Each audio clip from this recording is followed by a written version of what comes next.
That unsettling feeling when you share a win with someone you consider a close friend, and their reaction just doesn't quite land. The smile is too quick. The congratulations rings hollow, and you're left standing there, confused, thinking, am I imagining things, or is something off here?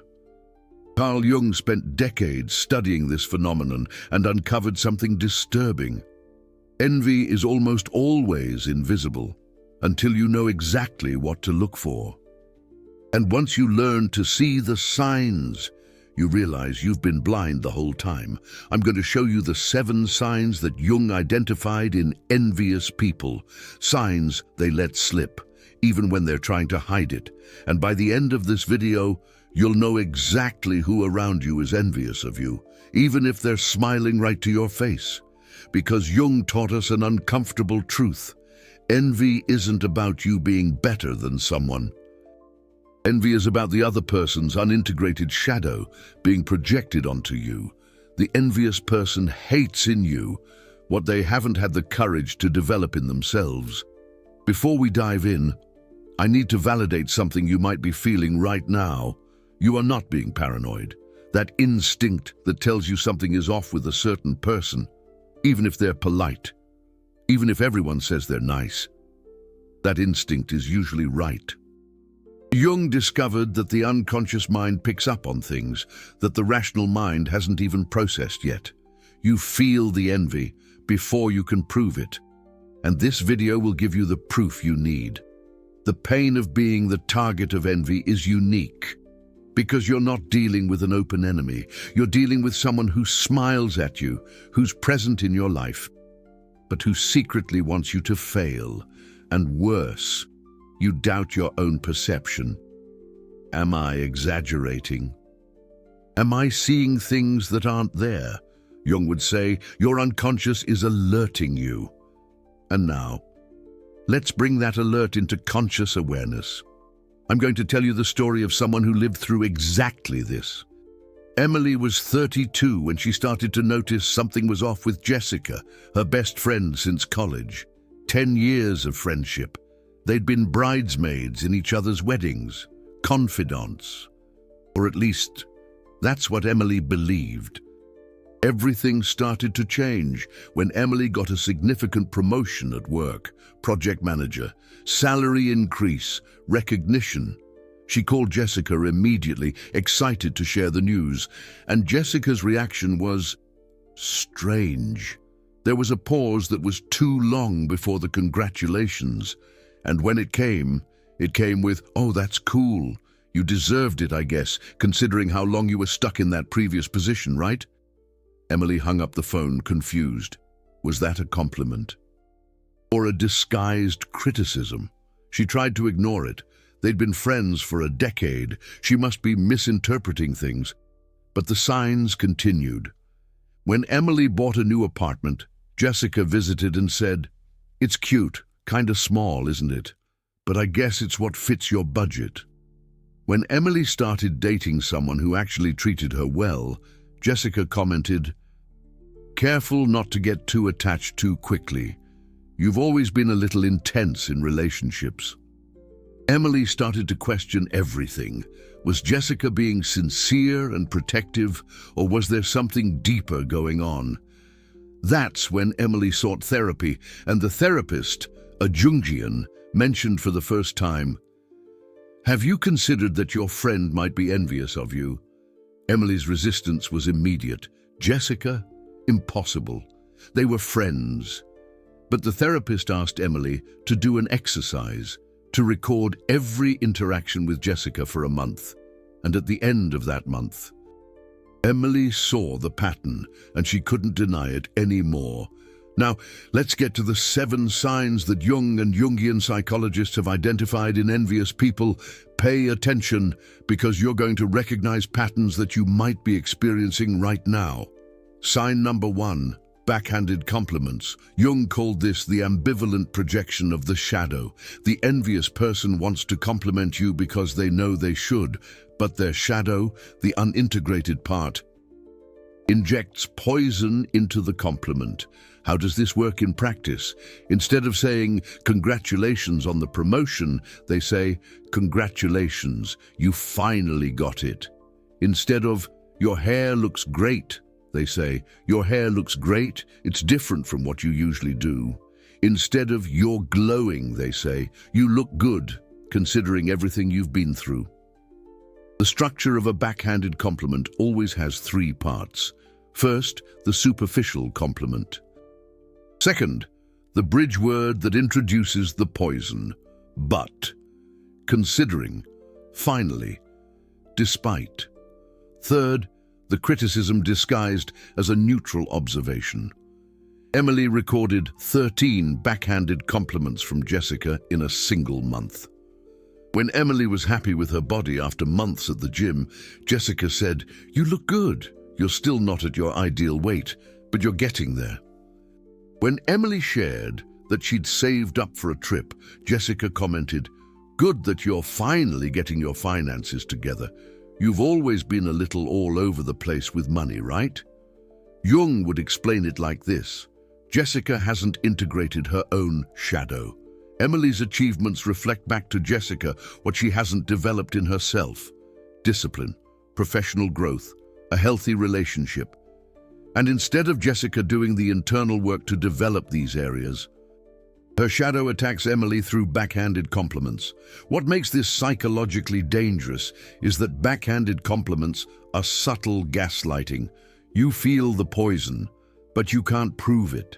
If you confront them, the envious person says, "I was just complimenting you. You're being too sensitive," and you're left questioning your own sanity.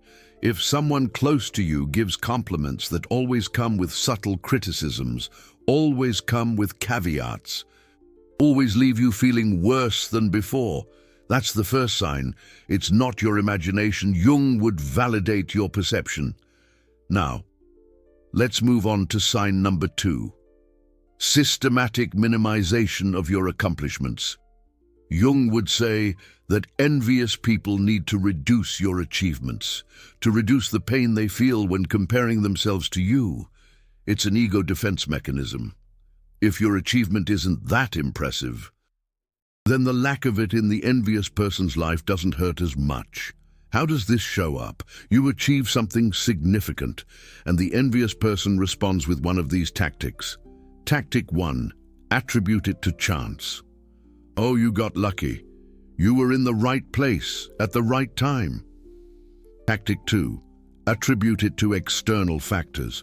Of course, with the connections you have. Of course, your dad helped you.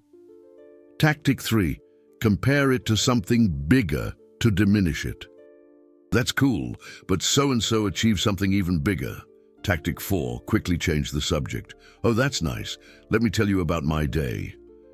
Emily noticed that every time she shared something good, Jessica either changed the subject in 30 seconds or found a way to attribute Emily's achievement to external factors. When Emily landed a major deal at work, Jessica said, "Oh, it's easy for you. Your company has a strong brand name. Basically, sells itself." When Emily got promoted again a year later, Jessica commented, "Your boss has always liked you, hasn't he? That definitely helps." Carl Jung would explain that for Jessica to integrate her own shadow, she needs to look inward and ask herself, why do Emily's accomplishments bother me so much? What does that say about what I'm not doing in my own life? But asking that question hurts. It's easier for the ego to downplay Emily's achievements than to face her own stagnation. The envious person can't simply be happy for you. They need to find a way to reduce the value of what you've achieved, because if what you've accomplished holds real value, then the absence of that in their own life becomes unbearable. Practical test time. Think of someone in your life. Over the last 5 times you shared an accomplishment with that person, how many times did they genuinely celebrate without reservations? How many times did they attribute it to luck, to external factors, or just change the subject altogether? If the answer is most of the time, you're dealing with envy. But wait, because the most revealing sign is still to come. But before that, I'm going to tell you what happened when Emily finally confronted the situation and what Carl Jung would say about the response she received. Sign number 3, constant, silent competition. This is one of the most subtle and most destructive signs. Jung would call this an inflation of the ego at the expense of another. The envious person transforms every conversation into an undeclared competition where they need to prove that they're on the same level as you or above. How do you recognize it? You share something about your life, and instead of the person asking about you or demonstrating genuine interest, they immediately redirect the conversation to one of their achievements. Or downplay yours. Pattern 1. You say something good happened. They immediately tell you something better that happened to them. You. I got a 15% raise. Her. Oh, that's nice. I got 20% last year. Pattern 2. You share a challenge. She shares an even bigger challenge to show that she suffers more. You. This week was exhausting. Her. Exhausting? You don't know what exhaustion is. Let me tell you about my week. Emily realized that conversations with Jessica had become exhausting because they were never really about connection. They were about Jessica proving something. When Emily mentioned she was reading an interesting book, Jessica didn't ask which book. Jessica immediately listed 5 books she'd read that month. When Emily commented that she was learning French, Jessica didn't ask why or how it was going. Jessica immediately mentioned that she was fluent in Spanish and was thinking about learning Italian. Silent competition is especially toxic because the envious person never admits that they're competing. If you point it out, they deny it. I was just sharing. You're being too sensitive.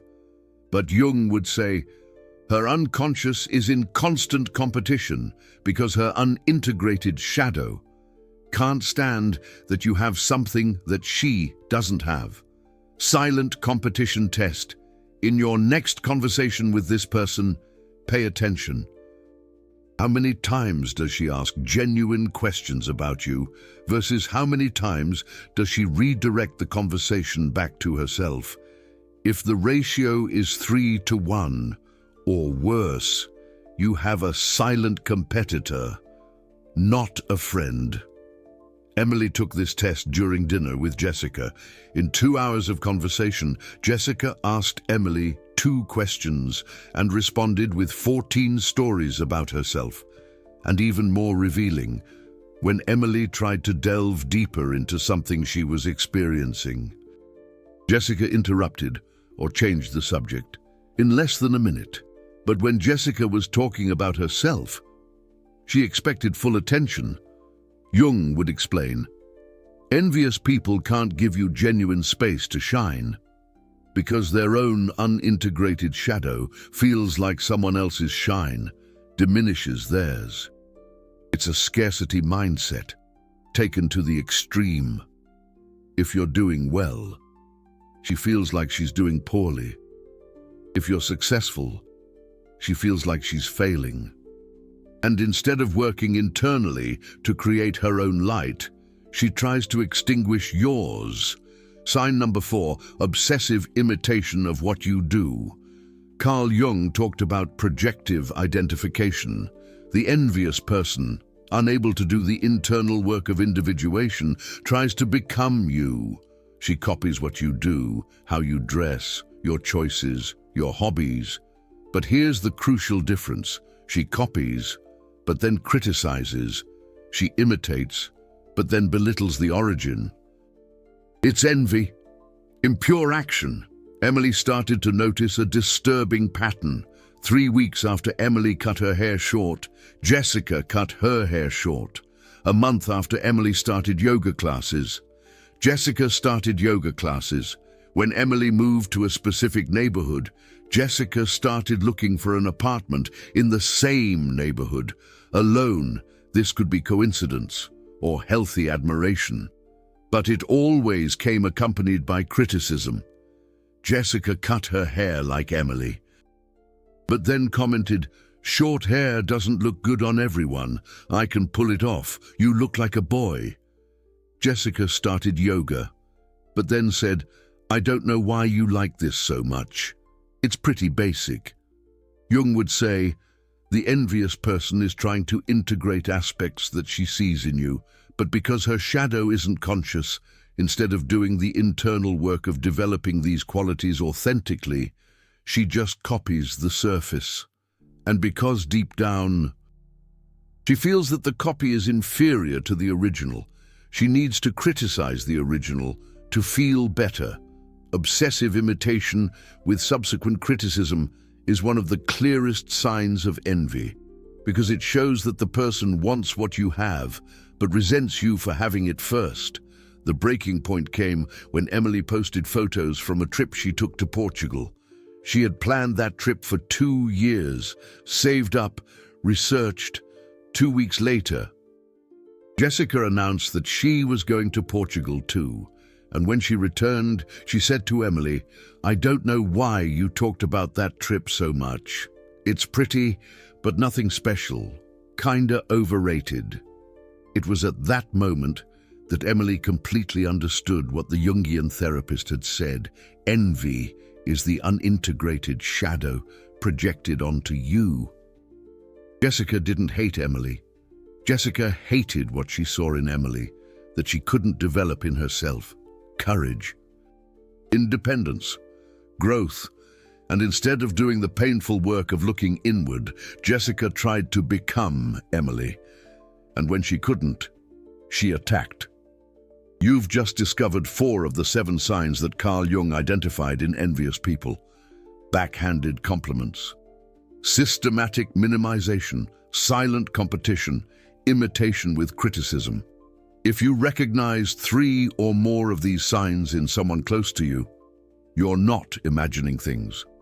You're being targeted by envy, disguised as friendship. Now, before I reveal the final 3, the most dangerous signs, I need to tell you something important. This kind of content upsets a lot of people. Toxic people don't want you to know this. Each video like this is an act of collective protection. Carl Jung spent his entire life studying the human psyche so that people like you and I could protect ourselves. That super thanks button down there, it's not just financial support. It's you saying this information is worth its weight in gold. Keep revealing what others try to hide, because you're no longer a victim.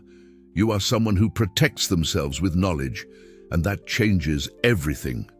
Now, let's get to the final 3 signs, and I guarantee you, when you hear sign number 7, you'll finally understand why that person makes you feel so bad, even when they're not doing anything obviously wrong.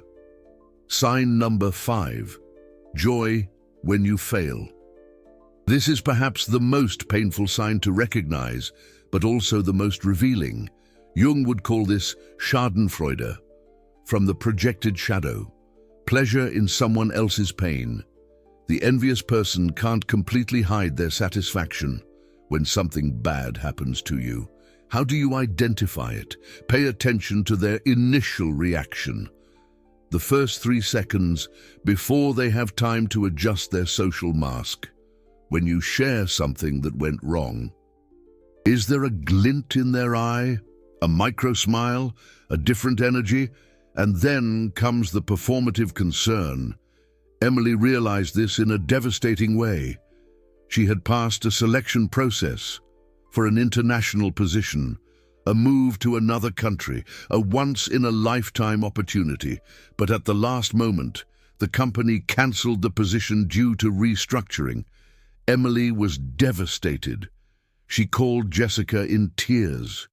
And Jessica's first reaction, those first 3 seconds before she controlled herself, was a sigh of relief. Emily heard it, and then came the fake concern. "Oh, that's terrible. But you know, maybe it's a sign that it wasn't meant to be. You were going to suffer a lot living abroad. At least now you get to stay here. Jung would say Emily's pain relieved the pain of Jessica's shadow. While Emily was succeeding, Jessica's unintegrated shadow suffered, but when Emily failed, Jessica's ego had a reprieve, not because Jessica is evil, but because the unintegrated shadow works that way. It needs to diminish the other person, to feel less small itself. Schadenfreude. Test. Think about the last few times you shared something bad that happened. Did the person seem genuinely sad for you? Or did they seem secretly relieved? Did they try to console you? Or did they try to convince you that it was for the best? People who really love you suffer when you suffer. Envious people feel relief when you suffer because your pain equalizes the game in their head. Emily realized that every time something went wrong in her life, Jessica became more present, more animated, more available. But every time something went right, Jessica became distant, busy, cold. The pattern was crystal clear. Sign number 6. Subtle isolation from other people. This sign is especially insidious. Jung would talk about social sabotage of the other person's individuation. The envious person doesn't want you to have other strong connections, because the more isolated you are, the more dependent you become on them, and the more control they have over the narrative of your life. How does it work? The envious person plants seeds of doubt about other people in your life. They subtly speak badly about your other friends. They create discomfort in social situations. They make you question your other relationships, and little by little, you realize that you're becoming increasingly dependent only on them. Emily began to notice that Jessica always had something negative to say about anyone new that Emily met. When Emily befriended a co-worker, Jessica commented, "She seems kind of fake, don't you think?" When Emily mentioned that she had gone out with a new group, Jessica said, "Be careful. Those types of people only get close when you're doing well. They'll disappear when you need them." The most dangerous part, Jessica always positioned herself as the only true friend. "I've known you for so long. I know who you really are. These new people don't know you like I do." It was manipulation disguised as loyalty. Jung would explain, envious people sabotage your other connections because they fear that you'll realize, through the contrast, how toxic the relationship with them really is. If you have healthy friends, you'll notice that that specific friendship makes you feel bad. So the envious person works to keep you isolated, dependent only on them. Isolation test. Since you've known this person, have you gotten closer to or further away from other friends? Do they celebrate when you make new friends? Or do they always find something wrong with the people you meet? Emily made a list.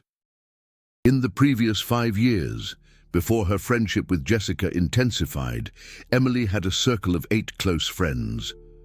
After the friendship with Jessica became central, Emily had drifted away from 6 of those 8. Always because of comments that Jessica made, always because of discomfort that Jessica created, and the most revealing part, when Emily tried to organize group gatherings, including Jessica and other friends, Jessica would always make up an excuse not to go, or create some drama that made Emily cancel. But when it was just the 2 of them, Jessica was always available.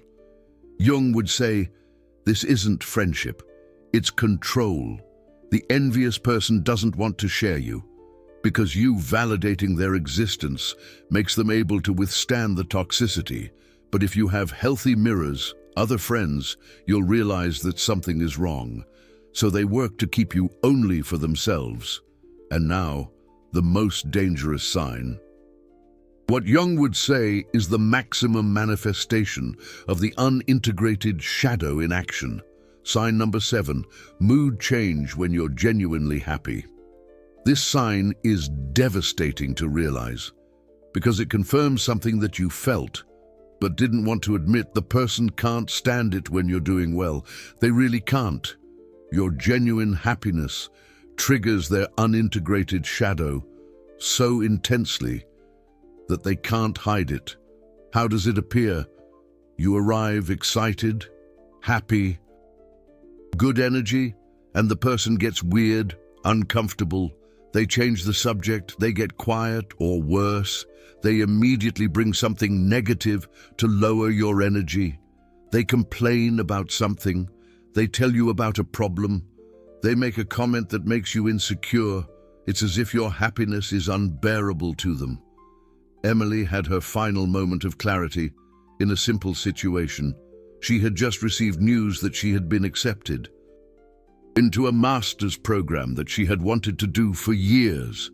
She was radiant. She arrived at the coffee shop where she was meeting Jessica, and you could see the happiness on her face. Jessica looked at Emily, and something changed. Her expression hardened. She became serious, and even before Emily could tell her the news, Jessica said, "Are you okay? Because I need to tell you something. My boss was terrible to me today." And Jessica spent the next 40 minutes complaining. Emily barely got a word in about her master's degree, and when she finally mentioned it briefly, Jessica said, "Oh, nice," then immediately went back to talking about her own problems. Jung would explain it with one of his famous insights. The shadow is the person you'd rather not be. Jessica saw in Emily what she hadn't developed in herself. The courage to try new things, growth, success. And instead of doing the painful work of integrating her own shadow, Jessica unconsciously sabotaged Emily's happiness, because Emily's happiness reflected back everything Jessica wasn't. Final test. Think about the last 5 times you were genuinely happy around this person. How did they react? Were they able to be happy with you, or did they immediately bring something up to dampen your energy? People who love you feed off your happiness. Envious people feel threatened by it. It was after that encounter that Emily made the hardest decision of her life, to end a 10-year friendship.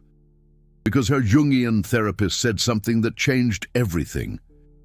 You can't save Jessica by making yourself smaller. Jessica needs to integrate her own shadow, and you continuing to accept this treatment doesn't help her. It hurts you. Emily's story has an important ending. 3 months after distancing herself from Jessica, Emily realized something. She felt lighter, more confident, less anxious. She had stopped questioning every accomplishment, stopped feeling guilty for being okay, stopped minimizing her own happiness. And the most interesting thing, Jessica tried to come back several times, with messages like, "I'm your best friend, you can't do this to me." But Emily, with the help of therapy, was able to maintain the boundary. And for the first time in years, Emily understood what Jung meant by individuation. Becoming yourself whole, even if it means losing people who were keeping you small. Now you know the 7 signs.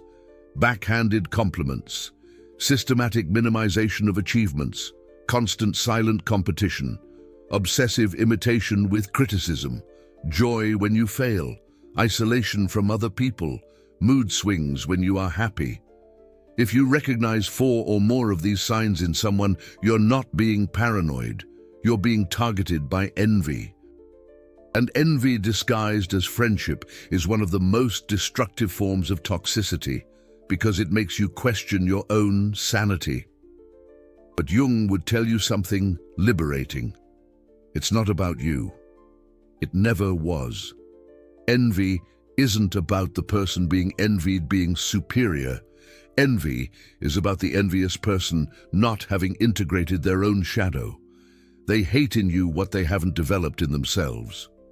And until they do the internal work, you're going to continue being the mirror that reflects back everything they are not.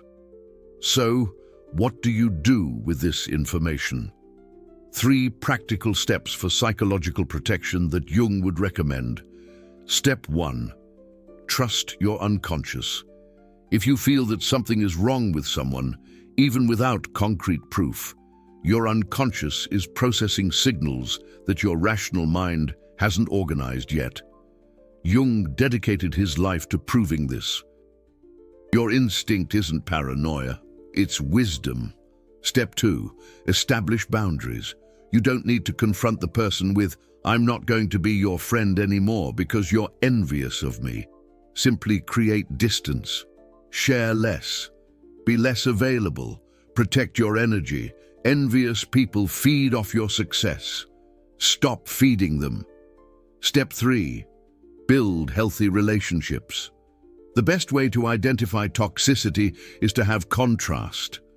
If you only have relationships where they make you feel bad, you normalize it. But if you have friends who genuinely celebrate when you're doing well, you quickly notice who's pulling you down. And a specific Jungian technique, the emotional mirror test. After interacting with this person, how do you feel? Energized or drained? Confident or insecure? Happy or anxious? Your body and your emotions tell you the truth, that your rational mind still resists accepting. Jung said, "Until you make the unconscious conscious, it will direct your life and you will call it fate. You've just become aware of a pattern that was directing your life, envy disguised as friendship. And now that you see it, you can't unsee it. You have a choice. Continue in the relationship knowing that it's toxic, or protect your individuation. And I'm telling you, protecting your individuation, protecting your growth, is not selfishness. It's psychological self-care." Jung spent his life studying the human psyche exactly for this reason, so that you would have the tools to protect yourself from people who, consciously or unconsciously, want to keep you small. Emily today, 2 years later, has a smaller but healthier circle. She went back to talking to the friends she had distanced herself from. She finished her master's degree.